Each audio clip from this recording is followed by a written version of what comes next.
First ever factory outlet Mukunda jewellers Kukatpally, Khammam, Kothapet, Somajiguda, Hanamkonda and Suchitra. నమస్తే రమ్మగారు. నమస్తే చెయ్యి. ఏదైనా ఒక మంచి కథ చెప్పండి అండి. పూర్వం అంటే ఒక పల్లెటూరులో ఓ రంగనాథం గారిని ఒక మోతుబరి రైతు ఉండేవాడు. ఆయనకి లేక లేక ఒక సౌందర్యవతి అయిన కుమార్తె ఉందట, లక్ష్మి అమ్మాయి పేరు. ఈయన మంచి బాగా సంపాదించాడు, పిల్ల ఒక్కతే. సరే పిల్లకు 15-16 ఏళ్ళు వచ్చేసరికి చుట్టుపక్కల సంబంధాలు వస్తాయి చూడు. చుట్టుపక్కల ఊళ్ళలో ఉన్న భూస్వాములు, మోతుబర్లు ప్రతి వాళ్ళు మీ పిల్లని మాకివ్వు అని అడగటం మొదలుపెట్టారు. ఇతను వచ్చినప్పుడల్లా ఏమనేవాడంటే, ఏముందండి నాకున్నదేమో ఒక్కతే పిల్ల, మంచి యోగ్యుడైన వరుడికి పిల్లని ఇవ్వాలని నా కోరిక. ఇప్పుడు ఆ కుర్రాడు యోగ్యుడు కాబట్టి ఈ ఆస్తంతా చేతులు పెడితే నా ఎంతలోకి వస్తాయి, 4 ఏళ్లలో అవగొట్టేస్తారు. సొంతంగా సంపాదించుకునే తెలివి, యోగ్యుడైన వాడు, అలాంటి వాడికి పిల్లనివ్వాలని అనుకుంటున్నానని అందరితో చెప్తూ ఉండేవాడు. ఇలా గడవగా ఒకసారి ఒక 3 యువకులు, మేము చాలా యోగ్యులం, మీ పిల్లని చేసుకుని మేము మీ ఆస్తిని పెంచుతాం, మేము చాలా తెలివిగల వాళ్ళం, మంచివాళ్ళం అని అందరితోటి యోగ్యతా పత్రాలు కూడా పుచ్చుకుని, ఈ పిల్లాడు చాలా మంచివాడు, ఈ అబ్బాయి చాలా మంచివాడు అని అలాంటి సర్టిఫికెట్లు తీసుకుని 3 వచ్చారు.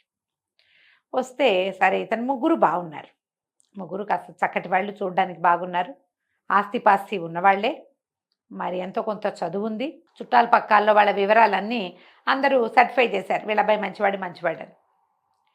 మరి ఇప్పుడు మంచివాడంటే 3 మంచివాళ్ళలో ఒక మంచివాడిని తీయటం ఎలాగా, కష్టం కదా. అయితే ఈయన ఏమన్నాడు, మీ ఆస్తిపాస్తులు, మీ నాన్నగారులు పరువు మర్యాదల మీద ఆధారపడకుండా నెల తిరిగేసరికి 100 రూపాయలు సంపాదించి పట్టుకురండి. ఈ రోజుల్లో అయితే 10 లక్షలు అలా చెప్పాలేమో, 1,00,000 అయినా అని చెప్పాలేమో, మరి పాతకాలం కదా, ఇప్పుడు 60లో కథ కాబట్టి 100 రూపాయలు అని చెప్పారు. 100 చాలా పెద్ద అమౌంట్ అప్పటికి. మనకి ఇప్పుడు ఏమొస్తాయి 100 రూపాయలతో? అది పరిస్థితి. కొన్ని కేజీ పళ్ళు కూడా రావమ్మా. అది పరిస్థితి. అది మన పరిస్థితి. అది 100 సులువు, చిన్న సంచిలో పెట్టే కూరలు మాత్రమే కొనగలుగుతున్నాం మనం. సరే చెప్పాడు. చెప్తే 3 అబ్బాయిలు బయలుదేరారు, తలా ఒకవైపుకి వెళ్ళారు. మొదటివాడు సారంగపాణి, ఆ అబ్బాయి పేరు. ఈ సారంగపాణి ఏం చేశాడు, వెళ్తున్నాడు ఒక ఊళ్ళల్లో నడిచి వెళ్తాడు, డబ్బు సంపాదించడం ఎలా అని ఆలోచిస్తుంటే అతనికి ఒక చెరువు గట్టుకి వాటి మీద పక్కన ఇంత కొయ్య బొమ్మ దొరికింది. ఊరికి కూర్చుంటే అక్కడ కనపడింది. ఏమిటా అని బొమ్మను తీసి చూశాడు. అదొక దేవతా విగ్రహం. మరి చెరువులో పైనుంచి కొట్టుకొచ్చిందో, ఎవరైనా సామాన్లు ఇల్లు ఖాళీ చేస్తూ అక్కడ పడేశారో తెలియదు, కానీ ఇతను ఆ బొమ్మని శుభ్రంగా చెరువులో తీసుకెళ్ళి బాగా శుభ్రం చేసి చూశాడు. కన్ను ముక్కు బాగుండి మరి అటు ఇటుగా కొంచెం నదీ దేవత విగ్రహాల్లాగా కనపడుతోంది. ఈ అబ్బాయి ఏం చేశాడు, ఆ ఊళ్ళోకి నడిచెళ్ళి, ఊళ్ళో ఒక రావి చెట్టు దగ్గర ఒక పక్కన ఒక చెరువు కూడా, ఆ చెరువు గట్టు మీద ఆ విగ్రహాన్ని పెట్టి ప్రతిష్టలాగా పెట్టేసి, మరి ఆ పక్కనున్న దేవాలయంలోకి వెళ్ళి పసుపు కుంకుమ పట్టుకొచ్చి అమ్మవారి ముఖానికి ఇవి దేవతా విగ్రహాన్ని పసుపు రాసేసి బొట్టు పెట్టి అక్కడ పెట్టాడు. రావి చెట్టు కింద కూర్చున్నాడు. కూర్చుంటే వాళ్ళు వీళ్ళు, బాబు ఎవరినైనా అని ఏదో అడిగితే, నేను మా గురువుగారితో కలిసి దేశాటం చేస్తున్నానండి, గంగామాత విగ్రహం దొరికింది నాకు, ఇదిగోండి ఈ చెరువు గట్టు మీద తెచ్చిపెట్టాను అనగానే ఒకళ్ళు ఇద్దరు చూశారు. అమ్మవారి జీచి కళకళలాడిపోతుంది, చెక్క బొమ్మ. గంగామాత విగ్రహాలు చెక్కల మీద ఉండటం కద్దే కనపడతాయి. ఆ వచ్చిన వాళ్ళు అబ్బో ఎంత బాగుంది అని దండం పెట్టారు. చెరువుకు వచ్చిన వాళ్ళు ఓ బిందెడు నీళ్లు తెచ్చిపోసారు, మళ్ళీ కాస్త పసుపు రాసి బొట్టెట్టారు. మరి ఆటితో పోయేవాళ్ళు టెంకాయ కొట్టారు, ఇటు వచ్చేవాళ్ళు 4 అరటిపళ్ళు తెచ్చిపెట్టారు. వారం తిరిగేసరికి ఈవిడ తీర్థ ప్రజలాగా ఆవిడ దగ్గరికి జనం రావటం మొదలెట్టారు. చెరువు దగ్గరికి వచ్చిన ప్రతి వాళ్ళు ఓ పావలా 10 పైసలు వేయటం మొదలుపెట్టారు. మెల్లిగా అక్కడ హుండీ పెట్టారు. 10 రోజుల్లో ఈయనకి 3 శిష్యులు ఏర్పడ్డారు, ఈ సారంగపాణికి. మరి అతనికే కదా దొరికింది, ఏం పెద్ద మంచి మాటలు అవి చెప్పేవాడు కాదు, దండం పెట్టుకుని కూర్చునేవాడు రావి చెట్టు కింద. వచ్చిన వాళ్ళంతా ఏవో 10 రూపాయి, పావలా 10 పైసలు, 5 పైసలు కానీ అర్ధనా వేయటం మొదలుపెట్టారు. ఒక వారం 10 రోజులు తిరిగేసరికి ఇతను అందులోంచి కొంత డబ్బు తీసి విడిగా పెట్టడం మొదలుపెట్టాడు. గంగామాతకి గుడి కట్టాలి అని ఒక స్లోగన్ మొదలుపెట్టాడు. 3 శిష్యులు దాన్ని బలపరిచారు. 22 డేస్ అయ్యేసరికి పక్కన తీసిపెట్టిన డబ్బులు 100 దాటినాయి. వచ్చేస్తాయి అట్లాగే. అవును, ఎన్ని దేవాలయాలు చూడలే మనం. 26వ రోజుకి అక్కడ హుండీ నిండిద్ది, ఇతని దగ్గర 100 ఉంది.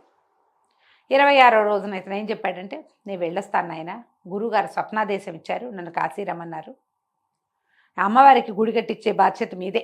రోజులు ముందుకెళ్ళాక మీలో ఎవరు తపస్సు ఎక్కువ చేస్తే వాళ్ళని గురువుగా భావించి మిగిలిన వాళ్ళిద్దరూ శిష్యరికం చేయండి, ఈ అమ్మకి ఇక్కడే గుడి కట్టండి అని చెప్పి ఆ 100 రూపాయలు పుచ్చుకుని నడిచి వెనక్కి వచ్చేసాడు. 5-6 ఊళ్ళు మారాడు. అతను ఈ ఊరు వాడని ఎవరికీ తెలీదు. పైగా జుట్టు గడ్డము పెరిగిపోయి ఉన్నాయి, ఏదో లేత రంగు బట్టలు వేసుకున్నాడు, కావిగుడ్డల్లాగా ఉన్నాయి. ఇంటికి వెళ్ళాక మంచి ప్యాంటు షర్టు వేసుకుని హెయిర్ కట్ చేసుకుంటే అతను గుర్తు కూడా పట్టి వెళ్ళిపోయాడు, డబ్బులు పుచ్చుకుని. అయిపోయింది. అక్కడి నుంచి ఇందులో రెండో వాడు సుబ్రహ్మణ్యం. ఈ సుబ్రహ్మణ్యము సంపాదించడానికి మార్గాల కోసం తిరుగుతున్నాడు. ఏమీ పని దొరకలా, ఐడియా రాలా. చిన్నపిల్లలు ఆడుకుంటుంటే వాళ్ళ దగ్గర వాళ్ళు ఏదో తింటుంటే నాకు కూడా పెట్టండి అని అట్లా ఆహారం స్వీకారం చేయటం మొదలుపెట్టాడు. 8-10 రోజులు గడిచినాయి. అతని వల్ల కాల. ఇది నా వల్ల కాదు, ఇంటికి వెళ్ళిపోదాం అనుకున్నాడు. 5-6 ఊళ్ళు దాటేశాడు. ఆ ఊరు ఈ ఊరు ఈ ఊరు నడుస్తూ ఓ ఊళ్ళో ఇతను ఇంక వెళ్ళిపోదాం ఇక వెనక్కి, ఇక నేను ముందుకు వెళ్ళను ఈ సంపాదన కోసం అని అనుకుని వెనక్కి తిరిగేసరికల్లా ఏమైంది, కొంత దూరం నడిచి వస్తుంటే చీకటి మాటన ఎవరో మనిషి పరిగెడుతూ ఇతన్ని గుద్దేసేసరికల్లా కింద పడ్డాడు. ఇతను అతన్ని లేవదీసే లోపల వెనక నుంచి పెద్ద పెద్ద కేకలు వినపడ్డాయి, పట్టుకోండి పట్టుకోండి, దొంగ దొంగ. వాడు దొంగ అనేసరికల్లా ఇతను గట్టిగా పట్టాడు. అవతల వాడు 2 గుద్దులు గుద్దేశాడు ఇతన్ని. పట్టుకుంటున్న వాడిని కొట్టేసరికల్లా ఈ సుబ్రహ్మణ్యం కొంచెం గట్టివాడే ఇతను. అతను ఆ దొంగని పెడరక్కలు విరిచి పట్టేసుకున్నాడు. మోకాలతో మోచేత్తో దొరికిన చోటల్లా పట్టేశాడు. ఆ అవతల కేకలు పెడుతున్న వాళ్ళకి పట్టుకున్నాను రండి రండి రండి అంటే వీడి దగ్గర ఒక కత్తి కూడా ఉంది. ఈ పరిగెత్తుకొస్తున్నది కత్తి దొంగ దగ్గర. సుబ్రహ్మణ్యంకి ఒక చిన్న గాయం కూడా అయింది. కానీ అతను వదిలిపెట్టల, సాహసి. పట్టుకున్నాడు. వాళ్ళు పరిగెత్తుకుంటూ వచ్చి ఈ గట్టిగా వెనక నుంచి పట్టుకున్నాడుగా, అతన్ని స్వాధీనం చేసుకున్నారు. బాబు ఎవరండి మీరు, ఏ ఊరు మీద, ఈ ఊరు వాళ్ళే లేరే అని కనుక్కున్నారు. ఏదో పై ఊరు, ఏదో పని కోసం ఈ ఊరు వచ్చానని చెప్పేసరికి రండి జమీందార్ గారి దగ్గరికి వెళ్దాం. వీడు జమీందార్ గారింట్లో కత్తి చూపించి నగా నట్రా కొట్టేశాడు, వాడి బట్టల్లో ఉన్నాయి ఆ నగలన్నీ అని చెప్పి చెక్ చేసి నగలు ఉండటం చూసుకుని ఈ సుబ్రహ్మణ్యాన్ని కూడా మోసుకుపోయారు జమీందార్ గారి దగ్గరికి. ఆ జమీందార్ గారు చాలా సంతోషించి, నాయన భలేవాడిపోయి నువ్వు ఈ 100 ఉంచు అని 100 రూపాయలు చేతిలో పెట్టాడు. సుబ్రహ్మణ్యం అనుకున్నాడు, ఇవాళ నక్కని దొక్కాను, అదృష్టం కలిసి వచ్చింది, అంతేగా, ఇలాగే కలిసి రావాలి మనకెప్పుడో అని ఆ 100 జేబులో పెట్టుకుని వెనక్కి తిరిగి వచ్చేసాడు. ఇక మూడోవాడు, ఇతని పేరు గురునాథం. ఈ గురునాథము ఆ ఊరు ఈ ఊరు తిరుగుతూ వెళ్ళాడు. ఎవరో వ్యవసాయ పనులు చేసుకుంటుంటే వాళ్ళకి సహాయం చేశాడు. వాళ్ళు భోజనం పెట్టారు. పై ఊరు వెళ్ళాడు. అక్కడ ఏదో గడ్డివాము కట్టేస్తుంటే ఆ గడ్డివాము పని కూడా చేశాడు. 16 రోజులు గడిస్తే ఈ 15 రోజుల్లో అతను శుభ్రంగా సుష్టుగా తిన్నాడు ప్రతిరోజు. డబ్బులు 5-6 రూపాయలు కూడా అతని దగ్గర చేరల. తిండి గడుస్తోంది కానీ డబ్బులు రావటంలా. ఇవి ఎట్లా వస్తాయో అతనికి తెలియలే. 15 రోజులు అయిపోయింది. అయితే ఇతను ఒక ఊరు మారుతుంటే ఒక జట్టు ఒక 6-7 మనుషులు కూర్చొని మాట్లాడుకుంటున్నారు. ఏమిటి అని కనుక్కున్నాడు. ఏంటండి అనేసరికి వాళ్ళు అన్నారు, బాబు మేము వంట జట్టు వాళ్ళము, ఇంకొక 2 మనుషులు రావాల్సింది, వాళ్ళు రాకపోతే మా పనులు ఆగిపోతాయి, వాళ్ళ కోసం చూస్తున్నాం, వాళ్ళేమో హ్యాండ్ ఇచ్చి ఇంకో జట్టుతో పోయారు, మనుషులు లేక చస్తున్నాను ఆయన, పెళ్ళి చాలా పెద్దది, 16 రోజులు అక్కడ పని చేయాలి మేము అనేసరికి ఇతను ఏమిస్తారండి అన్నారు. రోజు కూలీ ఇస్తాం నాయన, భోజనం గడిచిపోతుంది, పెళ్లి భోజనాలు కదా, రోజు కూలీ ఇస్తామంటే నీ పని చేస్తాను, నన్ను తీసుకెళ్ళండి అన్నాడు. తనకి వంట ఏం పెద్దగా రాదు, కానీ పై పని చేయాలి కదా. వంటశాలలో గుండిగలు దించటాలు, కూరలు కలపటాలు, కూరలు తరగటాలు, ఈ వస్తువు ఇక్కడి నుంచి అక్కడికి మోయటం, వడ్డనలు చేయాలా, పైన కర్ర పెత్తనం, వస్తువులకి కాపలా, ఎన్ని పనులు చేస్తే అవుతాయి. ఇతను వాళ్ళ దగ్గర అన్ని రకాల పనులు చేశాడు. ఆ కాలంలో చెరువు నుంచి నీళ్లు తెచ్చుకొని వంటకేసుకోవాలి, లేదా బావి నుంచి తోడాలి. బలశాలు అయితే కానీ ఆ పనులు కుదరవు. సుష్టుగా భోజనం చేయటం, శుభ్రంగా పనిచేయటం, ఒళ్ళు దాచుకోకుండా పనిచేసి 100 రూపాయల పైన సంపాదించుకున్నాడు అతను. 16 రోజులు పెళ్ళి కదా, 16వ రోజుకి ఇతని నెల పూర్తయింది. వాళ్ళ దగ్గర 100 రూపాయల పైనే ముట్టినాయి అతనికి. పెళ్లి వాళ్ళు కూడా ఏదో బహుమానం చేశారు, 100కి పైనే వచ్చింది. ఆ డబ్బులు పుచ్చుకుని వెళ్ళాడు. సరే, 3 అబ్బాయిలు ఈ మోతుబరి గారింటికి చేరారు.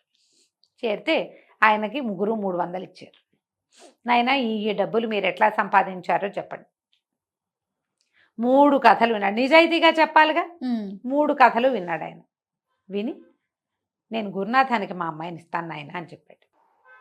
మొదటివాడు సారంగపాణి కపటి, మోసగాడు. అతను ప్రజల్ని మోసం చేసి డబ్బు సంపాదించే విధానం తెలుసు అతనికి. ఓ విగ్రహం పెట్టి ఏమీ లేనిది చెరువుగట్టున ఊరికే అనాథగా పడున్న ఒక చెక్కబొమ్మని జేజించేసి ఆ ఊరి ప్రజలందరినీ మోసం చేశాడు కదా. వాళ్ళ దైవం అనే ఎమోషన్ మీద ఆడుకున్నాడు. వీడిని నమ్మచ్చా? రేపొద్దున ఇలాంటివి ఎన్ని ప్లే చేస్తాడు. ఇది కాబట్టి పెద్ద అబ్బాయి వద్దు.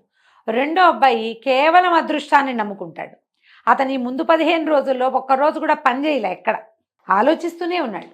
పైగా ఎవరో పిల్లలు వెళ్తూ అన్నాలు తింటుంటే వెళ్ళి వాళ్ళ దగ్గర నాకు ముద్ద పెట్టండి అని తిన్నాడు. వాడిని ఎట్లా నమ్ముతావు? అదృష్టం నమ్ముకుంటే కుదురుతుందా? కానీ మూడోవాడు శ్రమని నమ్ముకున్నాడు. సరైన పని చేశాడు. ఏ పనైనా చేస్తాడు అతను.